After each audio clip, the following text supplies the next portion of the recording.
आता आपण कुठे आहोत कदम साहेब? जिंदमनगर गोपाळचावडी, जिल्हा नांदेड.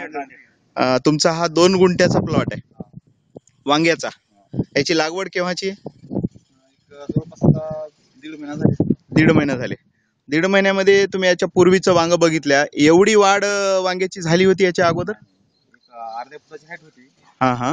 तर आपण ज्यावेळेस भूमाताचा जो वापर केला, ती जे किट आहे त्याचं नाव त्रिदेव किट आहे. त्रिदेव किटचा एक वापर केला. बाकी याला दुसरं काही रासायनिक काही वापर? काहीच नाही, फक्त हे जे आहे आम्ही शेणखत. हा, शेणखत आणि त्रिदेव किट या दोन्हीवरच आहे. सेंद्रिय खत प्युअर. बरं, तुम्ही पूर्वीपासून शेती करता, शेतकरीच आहात, तर हे वांग्याचा कलर आता एवढी धूप आहे, एवढा ऊन आहे, एकदम कडकडतं ऊन आहे, याच्यामध्ये याचा कलर जो आहे वांग्याचा, आपण याचा कलर बघूया. वांगे बघा याच्यावर लागलेले हे वांगे. आता याची तोड याच्या अगोदर कधी झाली? 3 दिवसापूर्वी. 3 दिवसापूर्वी तोडले वांगे. तर आता एका झाडाला आता वांगे किती आहेत? जवळपास 10 वांगे आहेत. 10 वांगे आहेत. आणि एवढे छोटे होते वांगे, आता हे तिसऱ्या दिवसाचे वांगे आहेत. 3च दिवसामध्ये फळ मोठं व्हायला लागले. म्हणजे झाडाची अशी कंडिशनच आहे. कमीत कमी एका झाडाला एका झाडाला 10-20 फुलं येईल इथं.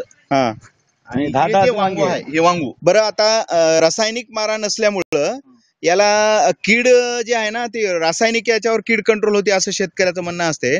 तर तुम्ही सेंद्रियचं मारल्याच्या नंतर याच्यावर कीड दिसाली तुम्हाला एखाद्या वांग्याला? कोणतीच याच्यावर कीड नाही. एका झाडाला आमच्या 20 फुलाचे फुलं आहेत. हे फुलं पूर्ण हे असे फुलं आहेत, खाली फळ पण आहे समजा, है ना?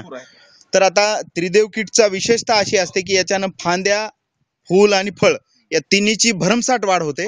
आणि दुसरी गोष्ट याच्यानं काय होते की रोग जे आहे ते कंट्रोल होते. असं त्रिदेव किटचा 3 उपयोग आहेत. आम्हाला याच्यात असा अनुभव आला साहेब की आम्ही ज्यावेळेस हे वांग्याच्या अगोदर मार्केटमधून वांगा आणून गेलो गुरुवारच्या बाजारात, तर दुसऱ्या ते तिसऱ्या दिवशी वांग वरी ठेवलं की सुकून फेकून द्यायचं आहे.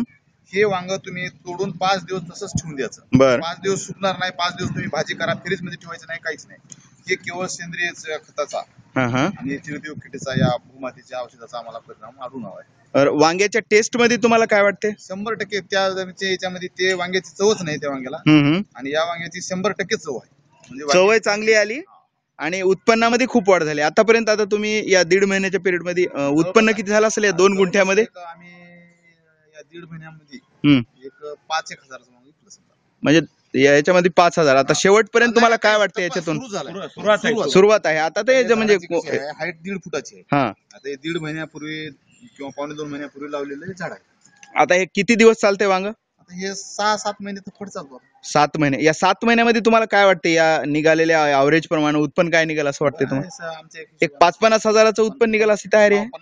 म्हणजे 2 गुंठ्यामध्ये तुम्ही 50,000 उत्पन्न काढू शकता याची तुम्हाला खात्री आहे आता याच्यावरून. बरं, तुमच्या बाजूला ते एक छोटासा दुसरा एक प्लॉट दिसते ते याचा तिळाचा, त्याच्यावर या ना.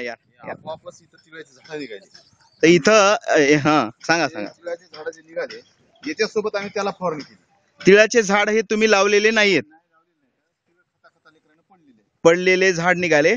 तर याचा हे जो इथून होतं, इथून आम्ही कोणती फवारणी केली नाही या खालच्या भागाला. आणि ज्यावेळेस याच्यासोबत याला फवारणी केली तर हे जे असे आहेत हे गोप लागलेले असं इथून, म्हणजे जिथून फवारणी केली हे इथून फवारणी केली नाही तर इथं 1-2 इंचावर एक फळ लागले. आणि ज्यावेळेस आम्ही हे भूमाताची केली इथून एकाला 1 इंचाचा गॅप नाही, इकून 3 गोपच.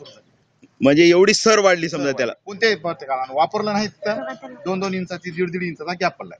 अच्छा, म्हणजे हे सुद्धा असं या दिवसामधला तीळ हा गोप आहे. या दिवसामध्ये तीळ फार कमी येतात. ते आम्ही टाकले नाहीत, आलेत, पण त्याला फवारणी केल्यामुळे असं झालं. आता हे साहेब हे वांग, हे जे वांग आहे या वांग्याला तोलना गेल्यामुळे हे झाड असे वाकायले वांग्याची. म्हणजे फळ तोलना गेले समजा एवढं फळ. हे वांग झाड लहान आहे आणि फळ जास्त आहे. याला 20 तरी असतील एका झाडाला 20. बरं, दर आठवड्यामध्ये 2 वेळेस तोडणी करायला साधारणतः किती निघायला लागलेत? रविवार आणि गुरुवार बाजाराचा बाजार 2 दिवस. तर दर आठवड्याला किती निघाले साधारण वांगे याच्यामध्ये? साधारण आता आठवड्यामध्ये 30 किलो 25 किलो 40 किलो. आणि भाव काय लागायला लागला? आता हे आम्ही 40 रुपयाच्या किलो खाली विकत 40 रुपये. आमच्या गल्लीमध्ये सेंद्रिय असल्यामुळं हा. 10 रुपये पाव. मार्केटमध्ये 20 जरी विकत असलं किलो हम्म. तर आमचे 10 रुपये पाव विकले.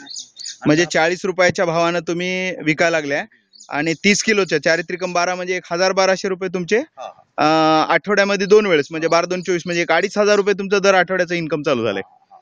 तुम्ही समाधानी आहात त्रिदेव सोबत म्हणजे भूमाता सोबत जे काय? 100%. याच्याशिवाय आम्ही कशाचाच उपयोग करणार नाही. आता तुमच्या शेतीवर काय कराल आता? हे छोट्याशा प्लॉटवर तुम्हाला जो प्रयोग मिळाला केलं आपण. यानंतर हा आम्हाला विश्वास बसला गेला. किट म्हणजे असे मार्केटमध्ये खूप येतात.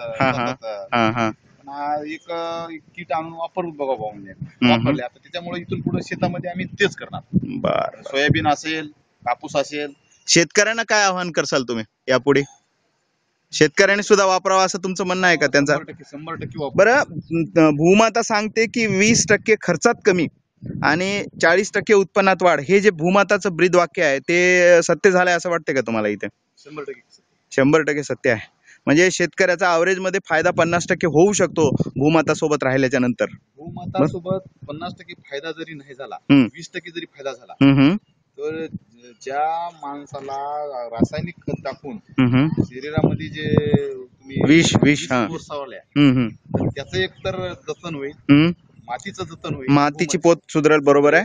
त्याच्या पूर्ण जनतेचं संरक्षण होईल. बरोबर आहे. दवाखान्यामध्ये जर एक ऑपरेशन साधं करायला गेलं तर लाख रुपये लागायले. हम्म. तर हे सर्व बिमाऱ्या रासायनिक कमी होतील. बिमाऱ्या कमी होतील. हे रासायनिक खतामुळे व्हायला हे जर आपण कंट्रोल केलो आपल्याला म्हणजे सेंद्रिय ही काळाची गरज आहे असं तुम्हाला वाटतं? गरज आहे. 100% गरज आहे.